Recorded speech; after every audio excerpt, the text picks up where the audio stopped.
All right, buckle up, everyone, because today we're diving deep into the world of green hydrogen. Green hydrogen. You know, that fuel that's been generating a ton of buzz lately. Yeah. The one that everyone's saying could revolutionize clean energy and, get this, produces drinkable water as exhaust. The drinkable water part always gets people. Right. We're going to break down all the hype, figure out if green hydrogen really lives up to the hype, and see what it means for India, which has some seriously ambitious plans in this space. It's wild, right? We're talking about harnessing the most abundant element in the universe, hydrogen. Hydrogen just floating around out there. Exactly, and using it to power our world cleanly. Like something straight out of a sci-fi movie. Totally. But like most things that sound too good to be true, There's always a catch. there's always more to the story. Luckily, we've got a fantastic financial news analysis video to guide us through this.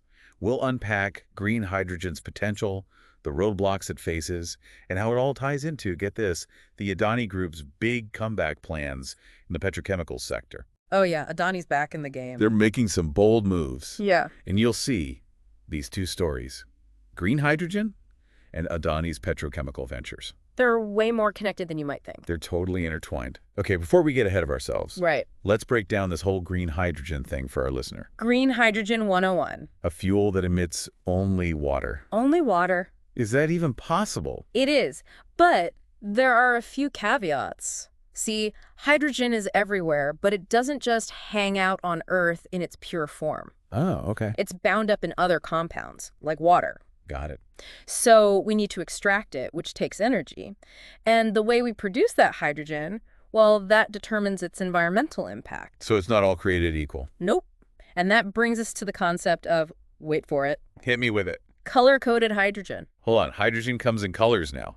Yeah, kind of. Like we're picking out paint swatches for our fuel. Not literally, but it's a clever way to categorize hydrogen based on how it's produced. Makes sense. You've got gray hydrogen, blue hydrogen, brown hydrogen, and a bunch of others. Whole rainbow of hydrogen. But the one everyone's going crazy for, The star of the show. the one and only green hydrogen. Green hydrogen. It's considered the cleanest option because it's made using renewable energy. Ah, so instead of digging up fossil fuels, we're using sunshine and wind to create this green hydrogen. Exactly. It's a process called electrolysis, where renewable electricity splits water into hydrogen and oxygen. So we're basically zapping water to get hydrogen. Yeah, you could say that. No harmful emissions, just clean energy and water as byproducts. That sounds almost too good to be true, which makes me think there's got to be a downside. Of course, there are challenges. Lay it on me. What's the catch with green hydrogen? One of the biggest hurdles is efficiency. Efficiency meaning. Well, compared to just using electricity directly, like plugging in an electric vehicle, green hydrogen actually loses more energy along the way. Oh, interesting. So it's not as straightforward as we might think. Not quite. It's a multi-step process, and each step results in some energy loss. Imagine you're charging an electric car. That's pretty efficient, right? Mm-hmm. About 80% of the energy gets stored in the battery. But with green hydrogen, you first need to use renewable energy to make the hydrogen, which loses about 30% to 40% of the energy. Right there. So there's a chunk of energy lost right off the bat. Right. Then you need to convert that hydrogen back into electricity to power something, which, guess what, loses another 40%. Wow, so it's like a two-step process where you lose energy at each step. Exactly. And that's a big reason why green hydrogen might not be the ideal solution for every situation. Got it. It's not a silver bullet. Nope. But it's a game changer for those really hard to decarbonize sectors. Okay, you keep mentioning these hard-to-abate sectors. Right. What makes them so tricky? These are industries that are extremely difficult, if not impossible, to electrify with our current technology. Think steel making, cement production. They require super high temperatures that are really hard to achieve with just electricity. Ah, so we can't just swap out fossil fuels for batteries in those cases. Not easily. And that's where green hydrogen steps in. Green hydrogen to the rescue. It can provide the intense heat needed for those processes. It's also a great option for heavy-duty transportation ships, airplanes, long-haul trucks. Right? Those things guzzle fuel. They do. Batteries are either too heavy or way too expensive for those applications. I see. Green hydrogen, with its high energy density, becomes much more practical. So green hydrogen might not be the best solution for everything, but it's got a crucial role to play in those specific areas. Absolutely. It's a vital part of the puzzle as we transition to a cleaner energy future. So where are we now in terms of actually producing this green hydrogen? Are we swimming in it? If only. Global hydrogen production in 2023 was around 97 million tons. 97 million tons. That's a lot of hydrogen. It is, but get this, almost all of that came from fossil fuels. Yeah. That's what's known as gray hydrogen. Gray hydrogen. Yeah, which kind of defeats the purpose, right? Not exactly the clean break we're looking for. Nope. And then there was a small amount, less than 1 million tons. That's categorized as low-emission hydrogen.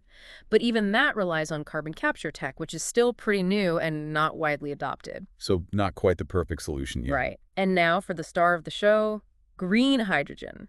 Drum roll, please. Global production in 2023 was less than 100,000 tons. Whoa, that's a tiny fraction of the total. Yeah, most of it was concentrated in China. So we're just getting started with green hydrogen. We're at the very beginning. To meet future energy needs, we need to scale up production, like big time. Big time? How big? Projections say we'll need about 500 million tons by 2050. 500 million tons. That's a huge jump from where we are now. It's a massive undertaking, but the potential is there. Now let's shift gears and talk about India. We know they've got some big ambitions when it comes to green hydrogen. They're going all in. What exactly are they aiming for? India is shooting for the stars with their National Green Hydrogen Mission, which they launched in January 2023. National Green Hydrogen Mission. Ambitious name. Ambitious goals, too. They want to produce 5 million tons of renewable hydrogen by 2030. 2030, that's just around the corner. That's why they're moving so fast. And it's not just about producing the hydrogen. They also want to become a global leader in manufacturing electrolyzers. Electrolyzers. Remember, the machines that make green hydrogen through electrolysis. Right, those things that zap the water. Exactly. So they're not just looking to use green hydrogen. They want to be major players in the whole supply chain. Smart move. Who are some of the big players in India making waves in the green hydrogen space? Reliance Industries is a huge one. Reliance, always at the forefront. They've committed to reaching net zero emissions by 2035, and they're putting a massive 75 billion rupees into renewable energy projects, including green hydrogen. Wow, that's a serious investment. They're going all in. You've also got Indian Oil, who are building the country's first green hydrogen unit at their refinery in Masura. First one in the whole country. That's a big deal. It is. And then there's the Adani Group, who are leading the charge on India's largest hydrogen blending project. Adani. They're really making a comeback. They are. So yeah, there's a lot happening in India's green hydrogen scene. Sounds like they're making some serious progress. But even with all this momentum, what are some of the challenges India faces in reaching those ambitious green hydrogen goals? The biggest one is cost. Cost, as in? Green hydrogen is still significantly more expensive to produce than hydrogen made from fossil fuels. Because of the renewable energy needed to make it? Exactly. Renewable energy is getting cheaper, but it's still not at the level where green hydrogen can compete on price with gray hydrogen. Makes sense. Then there's the whole infrastructure thing. Infrastructure, meaning? We need special pipelines, tanks, storage facilities, the whole works to transport and store hydrogen. So it's not like we could just use the existing infrastructure for fossil fuels. Nope. And building all that new infrastructure is expensive. Adding to the overall cost. Right. And of course, we can't forget about those energy losses we talked about earlier during the conversion process. You lose energy when you create the hydrogen, and you lose more when you convert it back to electricity. It's like a leaky bucket. Kind of. Green hydrogen has huge potential, but we need to be realistic about these challenges. So it's not a magic wand that's going to solve all our energy problems overnight. Definitely not. It's a complex issue with no easy answers. What's the most important takeaway our listeners should keep in mind about green hydrogen? Green hydrogen is not a silver bullet. It's not going to single-handedly decarbonize the world. Okay, so manage those expectations. But it does have a vital role to play, especially in those sectors that are really tough to electrify. Its success will depend on tackling those cost and infrastructure challenges and finding ways to make the production process more efficient. So it's about finding the right tool for the job and being strategic about where we deploy green hydrogen. Exactly. It's all about a balanced approach. Now, are you ready to dive into the world of petrochemicals? This is where things get really interesting, especially with Adani Group making a comeback. Let's do it. Petrochemicals, here we come. Okay, so we've talked about green hydrogen, its potential, and those challenges it faces. Now, let's shift gears and dive into the world of petrochemicals. Petrochemicals. You mentioned earlier that this whole petrochemical industry is tied to those hard-to-abate sectors. Right. But before we get into Adani's comeback, let's give our listeners a quick rundown on what petrochemicals actually are and why we should care about them. Okay, so imagine petrochemicals Okay. as like the hidden ingredients in almost everything around us. Hidden ingredients, that's a good way to put it. Yeah, they're basically chemical products derived from hydrocarbons, which are found in Crude oil. crude oil and natural gas. So they come from the same sources as those fuels we use in our cars. Right. But instead of burning them for energy, we're using them to create all sorts of other stuff. Exactly. Yeah. While crude oil is mostly known for gasoline and diesel, those kinds of fuels. Right. It also produces a whole bunch of byproducts that are used to make petrochemicals. Okay, so what are some of those byproducts? Well, you've got things like naphtha, ethane, propane. Those names sound familiar. They're the starting point for creating a whole range of other chemicals like ethylene, propylene, benzene. Okay, so we're going from crude oil to byproducts to even more specialized chemicals. Exactly. And what are all these petrochemicals used for? Give us some concrete examples. Oh man, where do I even begin? It's a long list. It is, think plastics, clothing, packaging, medicine, electronics, even detergents and construction materials. Wow, so it's not just like plastic bottles and stuff. No, it's so much more than that. Petrochemicals are literally the building blocks for an incredible array of everyday products. It's hard to imagine life without them. It really is. So how does it all work? How do we go from crude oil to all these different products? Okay, so imagine this. When crude oil is refined, Okay. it goes through a process that separates it into those different components we talked about. The byproducts. Right, so you get naphtha, ethane, propane. Those are then used as raw materials to create other chemicals. Like ethylene. Ethylene, propylene, benzene, exactly. And those are the ones that are used to make. Plastics, synthetic rubber, and countless other materials. So it's like a multi-step process, starting with crude oil and ending with those products we use every day. Yeah, got it. And here's what I find really interesting. The petrochemicals industry is incredibly profitable. Yeah, much more so than traditional fuel refining. So refining crude oil into gasoline or diesel, that has pretty low profit margins. Right, the margins are thin. But converting those same raw materials into petrochemicals, that's where the real money is made. A whole different ballgame. So is that why we're seeing this global shift towards petrochemicals? It's definitely a major factor. There was this report that said something like 80% of new investments in refining capacity worldwide are actually going towards petrochemicals, not fuels. 80%, that's a huge number. Yeah, it shows you where the industry is headed. So it's not just about the role petrochemicals play in our lives. It's also a smart business decision.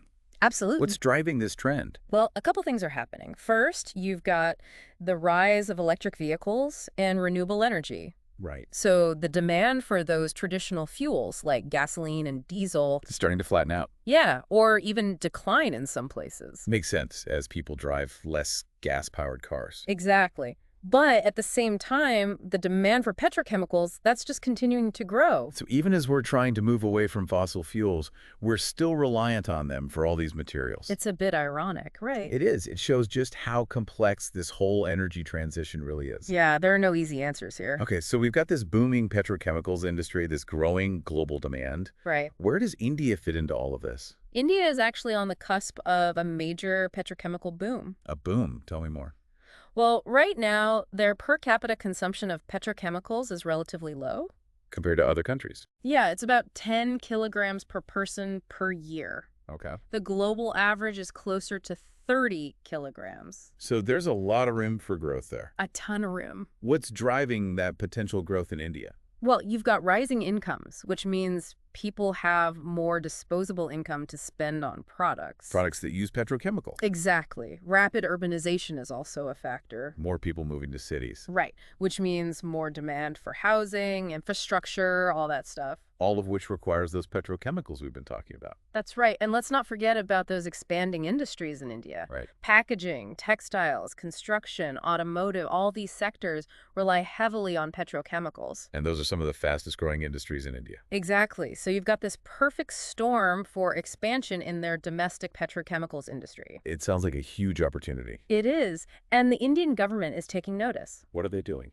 They've set a target to double the country's petrochemical production capacity by 2030. Double it. Wow. Yeah, they're aiming for 46 million tons per year. It's ambitious. It is, but they're serious about becoming a major player in the global petrochemicals market. So what are their objectives with such a big expansion? Well, first and foremost, they want to meet that growing domestic demand we were talking about. Right, they're importing a lot of petrochemicals right now. They are. Those imports are costing India something like $87 billion every year. Wow, that's a lot of money flowing out of the country. It is. So the second objective is to reduce reliance on those imports. Makes sense. It's about becoming more self-sufficient. Exactly. They want to produce more domestically and keep those petrodollars within their own economy. Smart move. So who are the key players pushing this expansion in India? Who should our listener keep an eye on? Okay, so the undisputed king of India's petrochemicals sector, The king. Let's hear it. that would be Reliance Industries. Reliance, of course. They've got this gigantic integrated refinery and petrochemical complex in Jamnagar. I've heard of that. It's considered the largest in the world. Wow, the largest in the world. Yep, they're a major force. And then you've got Indian Oil Corporation. Indian Oil, another big player. Yeah, they're really ramping up their petrochemical operations, shifting their focus away from those low-profit fuels. To higher value petrochemicals. Exactly. They see the writing on the wall. It seems like India's petrochemical industry is really in a period of rapid growth and change. It definitely is. Lots of potential, but also some challenges. Okay, let's talk about those challenges. What are some of the hurdles they face in reaching those ambitious goals? One of the main issues is that they rely heavily on refinery-integrated facilities for production, Refinery integrated. meaning their petrochemical production is tied to their oil refineries. Okay. It's cost-effective for producing certain types of petrochemicals, but it limits their ability to make some of those high-value specialty chemicals. So they're not completely self-sufficient in terms of the types of petrochemicals they can produce. Not yet. They still have to import those specialty chemicals, which can be expensive. So they're vulnerable to fluctuations in the global market. Right. On top of that, they're facing competition from some major global players. Who are the big competitors?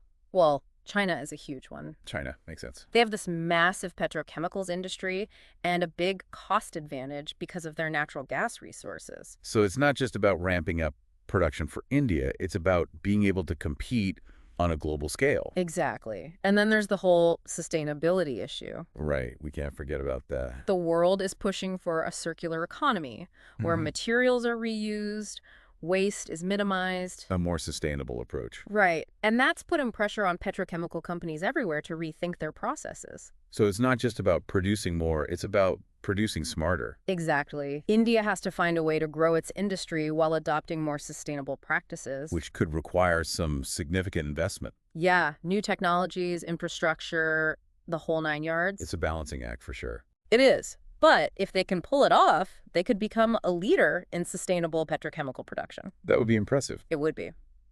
Okay, so we've laid out the global petrochemicals landscape. Right. We've talked about India's position within it, the challenges they face. Now, let's bring it all back to Adani and their joint venture with Indorama. Ah, yes, Adani. How does this move fit into this bigger picture we've been discussing?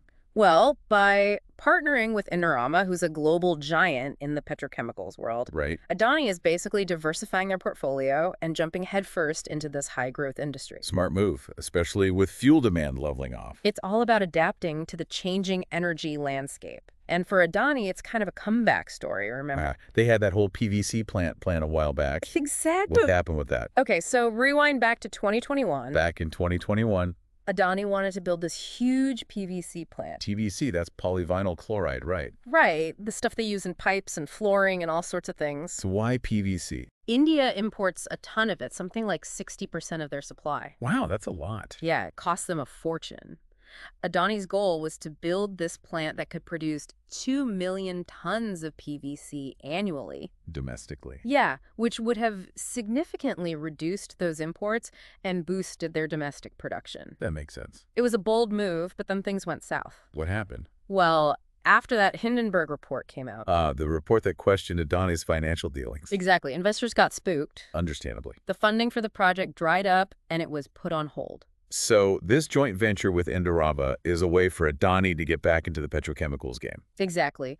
But this time, they have a partner with a lot of experience and financial stability. It's like they're saying, we're back, and we mean business. Yeah, they're not messing around. So what does this move mean for the overall landscape of India's petrochemical industry. Well, Adani's entry into the market definitely shakes things up a bit. How so? They're now a major player, right alongside Reliance and Indian Oil. So it's going to create more competition. Exactly. And that can actually be a good thing for the industry as a whole. Competition is good, they say. It is. It can drive innovation, make companies more efficient, and could lead to lower prices for consumers. So instead of having just a few dominant players, you have more companies vying for market share. Right, which can ultimately lead to better outcomes for everyone. It's like a rising tide that lifts all boats. Exactly. And in the case of India, it could be the push they need to achieve those production goals and reduce their reliance on imports. So Adani's move, while beneficial for them, could have a ripple effect throughout the entire industry That's right. and potentially even benefit the Indian economy as a whole. Exactly. Fascinating to see how these individual company decisions can have such a broad impact. It really is. Okay, so we've covered a lot of ground here. We talked about what petrochemicals are, Right. how they're made, their uses, the global demand, India's ambitions. India's ambitions, the challenges they face, and now Adani's big move. It's a complex and dynamic industry for sure. It is. But I think we've given our listener a good understanding of the key players, And the stakes. the stakes involved. Before we wrap things up, Okay. let's take a step back and try to connect these two seemingly separate stories, green hydrogen and petrochemicals. Bring it all together. Yeah, and see how they're intertwined in shaping India's energy future. Ready to dive back into the world of green hydrogen. Let's do it. Okay, so we've gone deep into these two seemingly separate worlds. Green hydrogen with its potential to really shake up clean energy, and petrochemicals, this booming industry that's so crucial, but also facing some serious sustainability questions. Two sides of the same coin, almost. Exactly. And as we've kind of hinted throughout this whole deep dive, these two stories, they're way more connected than they might seem at first glance. Definitely intertwined. All right, so let's bring it all together for our listener. What's the big picture connection here between green hydrogen and this whole world of petrochemicals? Well, remember those hard-to-abate sectors we keep talking about? Those industries that are really tough to decarbonize using those traditional methods like electrification, Exactly, those heavy industries. like steel making, cement production. And that transportation sector with those massive ships and all those long-haul trucks crisscrossing the globe. Right, those guzzlers. Exactly.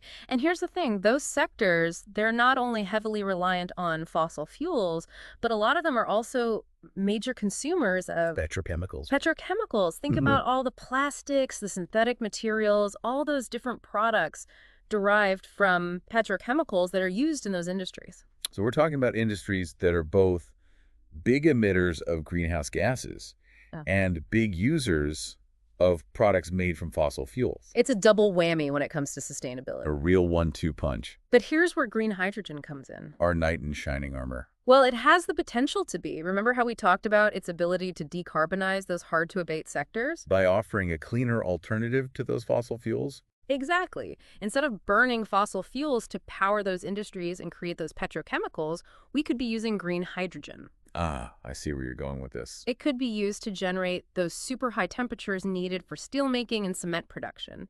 It could even power those massive cargo ships and those long-haul trucks that are currently guzzling diesel. So green hydrogen could help tackle those emissions from the production side of things. Exactly. It's about cleaning up the process from the get-go. What about all those products made from petrochemicals? Are we just going to stop using plastics and synthetic materials altogether? That's the million-dollar question, isn't it? A tough one for sure. While reducing our reliance on those single-use plastics and embracing the idea of a circular economy are super important steps. Right. Reduce, reuse, recycle. Exactly. It's unlikely that we'll completely eliminate our need for those petrochemicals anytime soon. So they're still going to be a part of our lives for the foreseeable future. It seems that way, but that doesn't mean we can't make the process a whole lot more sustainable. Okay, I'm all ears. What's the solution here? How do we reconcile this need for petrochemicals with our need for a more sustainable future? That's where the real innovation comes in. We need to be exploring alternative ways to produce these essential materials, ways that don't rely so heavily on those fossil fuels and have a much lower environmental impact. So it's not just about finding a cleaner fuel source like green hydrogen. It's about rethinking the whole process right from the beginning. Exactly. It's about taking a step back and saying, how can we do this better? Reimagine the system. Exactly. We're talking about shifting towards that circular economy model where materials are reused and recycled as much as possible. Minimizing waste. Exactly. And it also means investing in research and development, coming up with new, more sustainable materials that can replace those derived from fossil fuels. It sounds like a pretty massive undertaking. It definitely is. It's going to require a lot of collaboration across industries, governments, research institutions, you name it. But the potential payoff is huge. A cleaner future. A cleaner future.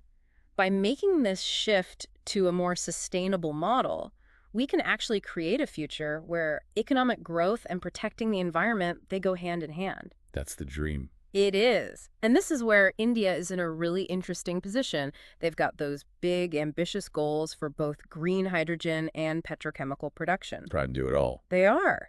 And if they can pull it off, if they can successfully navigate this whole complex landscape, they could actually become a global leader in both of these sectors. So India could potentially be a trailblazer, showing the world how to transition to a more sustainable future. Exactly. They've got the chance to prove that economic growth and environmental stewardship, they don't have to be at odds with each other. And set an example for other developing nations that are trying to achieve similar goals. Absolutely. It's a really exciting time for India in terms of its energy future. It's a big responsibility, but also a huge opportunity. It is. It really shows how we're all in this together. The choices we make today, they have the power to shape the world for generations to come. That's a powerful thought. Well, we've covered a ton of ground today, haven't we? We explored the potential of green hydrogen, dove into the intricacies of this booming petrochemicals industry, and saw how these two stories are actually coming together to shape India's energy future. It's been quite a ride. A real journey, and hopefully we've given our listener a lot to think about. Lots to ponder. Thanks for joining us on this deep dive into the world of green hydrogen, petrochemicals, and India's path toward a more sustainable future. Until next time, keep exploring, keep questioning, and most importantly, keep learning.